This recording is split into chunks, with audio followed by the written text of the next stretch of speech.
We got everybody? We got everybody. All right, guys, so this is why I always like to have some type of retention on my, this is why I like to have something to retain your sling. Whatever it is, you just want something where you can just yank it out when you're ready, right? And the reason why you want some type to retain your sling, you can see how neat this is. If you have your sling open, it's going, as you're coming out of the door, because we're talking about vehicle bailouts, that sling is going to get caught on everything. And it's just going to be a pain in the ass. So that's one thing. So first of all, we're going to talk about where you'd have your weapon. So there's two trains of thought. If you guys could see, one would be as you're sitting in and the door is closed, I'm going to hold it. The gun would be like loose like that, right? The door will be holding it in. So when the door opens, you're kind of guaranteeing that you're going out with your rifle, right? Because sometimes when you're just falling out sometimes, right? And if your gun's back there, you ain't coming out with it. Right, so this kind of guarantees that your rifle is coming out with you. The other way, and I kind of prefer this way, is that I would put my weapon like so. So I had to put like the armrest up to get it locked in here, as you can see, like that. And the same thing with the driver. The driver is going to find out where he just needs to be able to steer. As a driver, I like to have it on my right side, but again, you know, you need to grab your rifle when you go out. So you can have it next to the door or there. So it's up to it's your choice how you want to have it. The reason I like to have it on this side is because I don't want to be fumbling with my when my door opens up. I don't like my rifle hitting the ground, right? Because you're trying to open the door and you're doing all this shit. So if I'm bailing out of this vehicle, if I'm the cold side, not the shooting side, I'm going to get my rifle and bail out and get behind this tire or the engine or whatever. Usually I'd come out on this side and not worry about my sling right now. You just want to get rounds down range, okay? And then you're probably going to be the first long gun out. For safety, a lot of times people are training to bail out. They just bail out. So you got the hot side. If this is a hot side, for safety, they just bail out on both sides, right? And they move around. But that's not reality, right? You all want to bail out on the opposite side. So that means the driver or anybody in the passenger seat that's on the other side needs to crawl out this way. And so that's kind of a pain in the ass, right? Because you got gear. This is where you're going to find out if your gear is popping, your mags are popping off. And you don't really want, like I like to have, as you see, it's not very wide right here, right? I don't have 2 rows of mags and pouches on top of pouches. And the backpack, I don't have anything in it, but you can see that it's pretty slick on me, right? And this is for getting in and out of helos, like little birds and things like that, or buildings and vehicles. So try to be as slick as possible and have everything that you need. The driver will go over the shooting sequence, but he's actually going to have a target, right? The reason why we're bailing out of this vehicle is why? Vehicle's dead. Yeah, you're not the student. Why would we bail out of this vehicle? Vehicle's dead. Exactly. Good job. Thanks, Paul. Okay. So the only reason why we're getting out of the vehicle is because we can't drive it anymore, right? Because you probably, if you could drive it even on 4 flat tires, you want to manipulate that vehicle as far as you can and then get out of there. And another thing is, we're not talking about driving through Norfolk, right? And just shooting up the whole city because some guy pulled a pistol, right? So you want to just get out of there. We're talking about more intense things like if you're contracting overseas and you are getting overwhelmed or ambushed or something like that. John, right? Correct? Correct, sir. Especially thin-skinned vehicles. If it's down, it's not giving me any ballistic cover except for up front, maybe this axle back here. Yep. And even ballistic vehicles go down or they get jammed, right? They just ran a vehicle right in front of you and behind you or whatever it is, or you are disabled and you got to get up, but now you have an armored vehicle that you're getting behind, at least initially. Yep. So the biggest thing is this is now a bullet magnet. Everybody, just like an ambush, you walked into their kill zone or drove into their kill zone and they disabled your vehicle and you are in the kill zone. Everybody's shooting at that vehicle. So you want to get out. It's just like a fatal funnel on a doorway. Like you want to go through a window or something like that. Everybody's aiming at that doorway. So once you get out and establish fire, the driver will have a target, a pistol target right there, and he's going to shoot from the window. Okay? And we're going to go over that more. I'm just talking about the overview. This guy right here is going to be coming out, and we have a target to the right, the yellow. He's going to immediately start putting rounds down range there. The immediate threat is being taken care of by the driver if you didn't run him over already. So that gets taken care of. This guy's crawling out while this guy's giving him cover and fire. This guy comes out. Where should he go? Yep, and not only because there's not a whole lot of room here, because he can go right next to him, but what are we trying to establish? What's that? We are, but what does that give you? Yeah, but we could get that right here, right? So what we're getting is a better angle, right? Sector of fire. What's that? Sector of fire. Yep. So if we're both shooting from here, the guy that's popping his head up or something like that, we're seeing the same thing. If that one angle that has over here. So if I'm hiding behind this door shooting at the two guys over there, I can just do this. If one guy comes over here, I'm like, oh shit, I'm exposed. Right, so that's what we're doing. Even though it's like 12 feet, it's still something. And then we're gonna try to get more if we can. Any questions so far? John? When did you call in the SEALs? We're gonna pretend that we're already SEALs and we're fucked.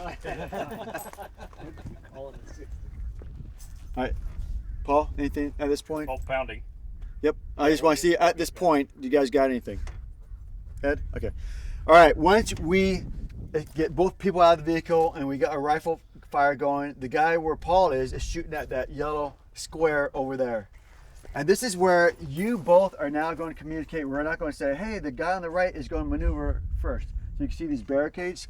So sometimes we like to spread out, like one goes this way and one goes that way, and you just keep bounding, right? But since we only have two guys, we're going to keep you guys together because there is an advantage to stay together instead of separating and then trying to figure out where each other are, and now we're on our own, right? So we're going to stay together. So what I'm going to do is if I've been shooting for a while and then John just gets up and he gets a couple of rounds down range, I'm going to say, since I'm almost out, I'm going to say moving.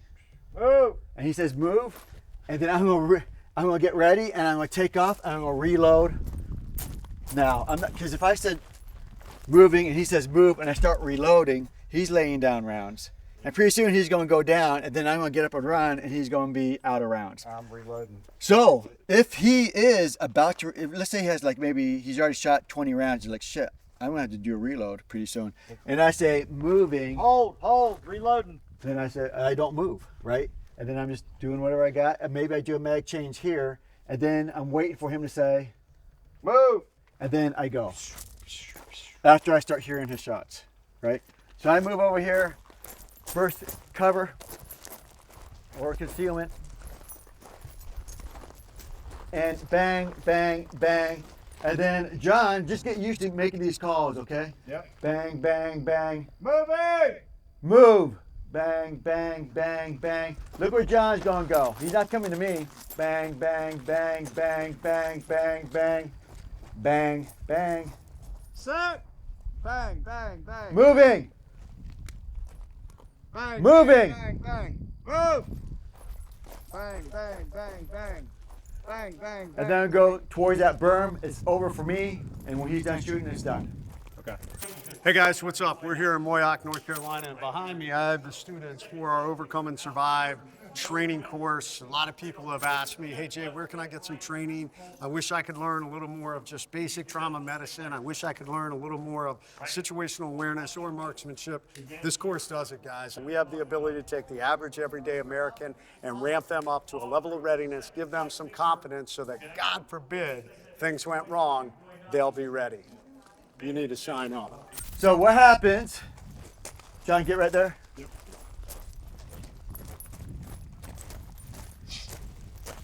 John's shooting, Bang.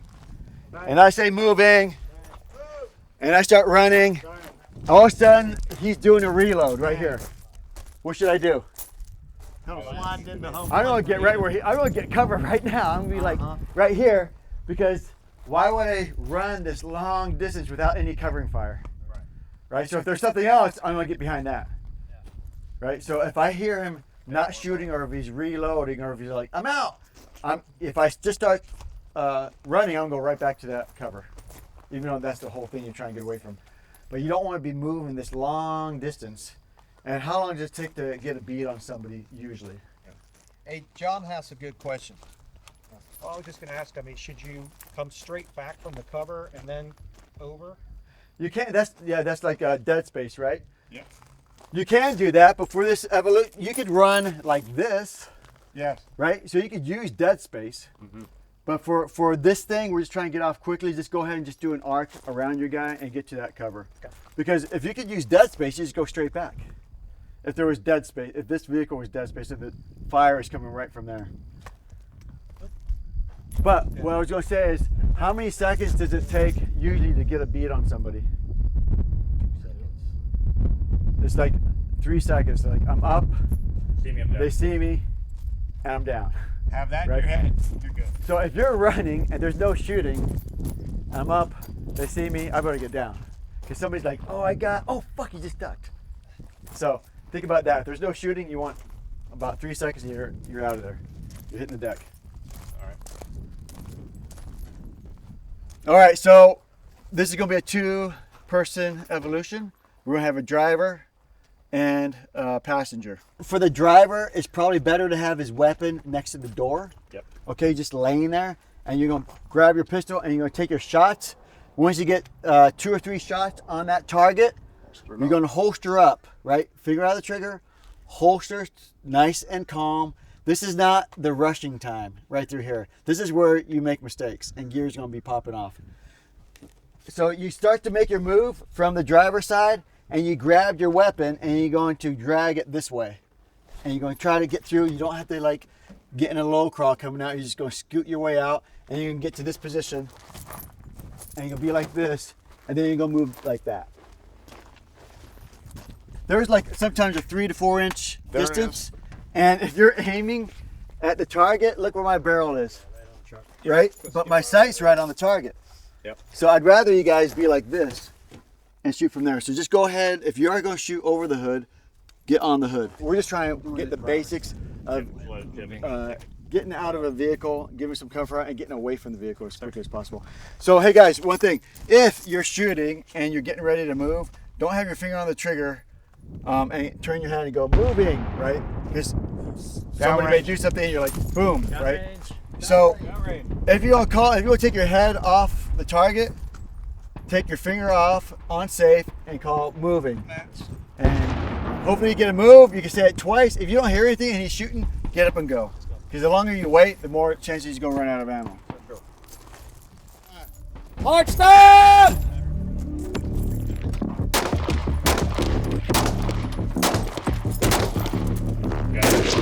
Take that, jump back. Charge it. Get to work.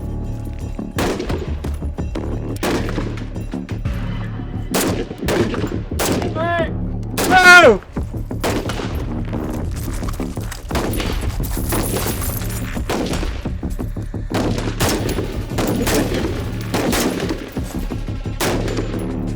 You fucked up.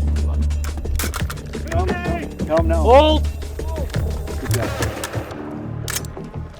Move!